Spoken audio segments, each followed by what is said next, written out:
Hi there, welcome to day 2865 of What's Up to Now. This place where I document my journey. I came online in actually 2017. I following my divorce, had decided, okay, I am old enough to retire, but I'm not really done yet. There's so much more I want to do and learn, and more I want to contribute to make the world a better place. Hopefully, right? I don't want to make the world a worse place. So I hopped online and started to learn and get sucked down all the different rabbit holes that we can be pulled down or attracted to whenever we do anything in the digital or online space. I don't know about you. I'm sure there are people that come on straight line to the success they want. I have not been one of them, right? I followed so many rabbit holes for at least that first year I was online, and I had a health challenge.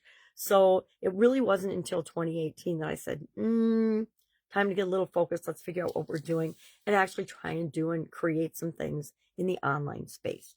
Well, today, one of the things I created back then to get me comfortable with doing video was an annual challenge. I cannot remember. I know I've got my books down here. I'm not going to dig them out because it will cause an avalanche of each of the challenges that I've done. This is year 8 of doing an annual challenge. That first year, I was actually involved in 3 annual challenges. I had my own, then I was involved in another person's in the ClickFunnels organization who wanted to get comfortable on video. It's the person in the inner circle that wanted to get comfortable on video, just like the rest of us that joined it. I think about 100 of us started that, and only 6 or 7 of us actually completed the year. One gentleman came in a couple months after we had started it, caught up all the videos for all the days, and completed it by the end of the year. And that is a man with a vision. And had made a decision that he was going to figure out video just like the rest of us, even though he started later than we did. Guess what? He beat out 93 other people that quit along the way, right?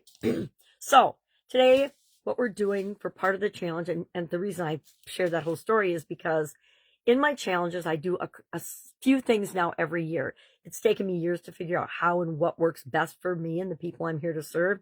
And one of the things that I now share, I think I probably shared it in the beginning, but not in as formal a way as this awesome graphic represents. But I keep using it because it reminds me that we don't have to be polished and perfect and edited in order to show up and add value to the world, right? So I created and have this 9-part life framework that I've used in my life since the early 1980s, I think. I learned it from Jim Rohn and Tony Robbins back in the day, and it was a 7-part life framework. And then along came a little thing called the pandemic. And the pandemic blew up a lot of our lives, right? I can't think of anything else in my lifetime that has happened that has impacted more people than the global pandemic. It literally impacted billions of people's lives on this planet. And some in a positive way, some in a negative way. I know hundreds and hundreds of business owners that were wiped out during the pandemic and the shutdowns and the things that were a part of that or were directly related to that. I also know hundreds of people that thrived and absolutely exploded their businesses during that time period. And that's what happens in the world.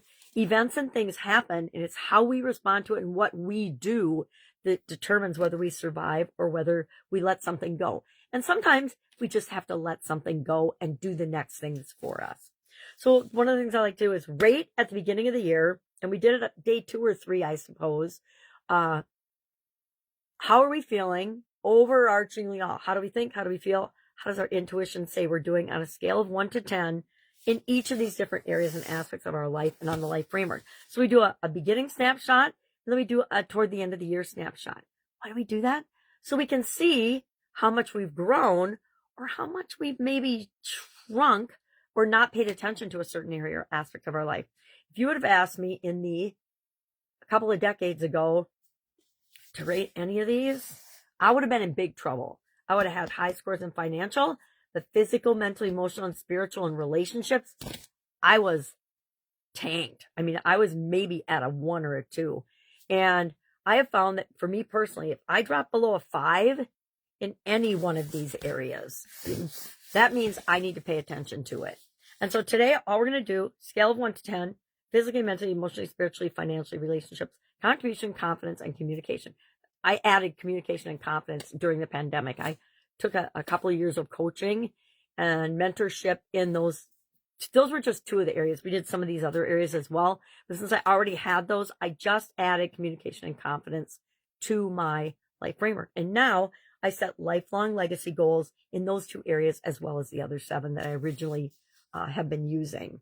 So we rate those 1 to 10, and then we see, and I will be perfectly honest, I get surprised every year when I do the beginning to the end and then compare. And then what I love about that is it reminds me it triggers a positive self-reflection exercise to say, okay, if I went physically from a 7 to a 5, what happened there? What's going on there? And then I usually can get to the root cause pretty quickly. And then I say, okay, well, this needs to be tweaked and put back into my daily routine, schedule it so it gets done. And all of a sudden that'll be back up to a 7 or an 8 or a 9 again. That's just a quick example. Working on and participating in a 6-month 10K a month challenge, creating a new business to do that, to participate in that challenge with one of my friends on the Skool community, Skool platform. I am building my Skool platform as part of that challenge. That's going to be what I do and create as a business for that challenge. So for the next 6 months, I would love if you would like to join me. Of course, you can join me for free about it in my Skool group. Just put yes or join in the comments below, and I will send you an invite and a link to join me in my community in the Skool platform.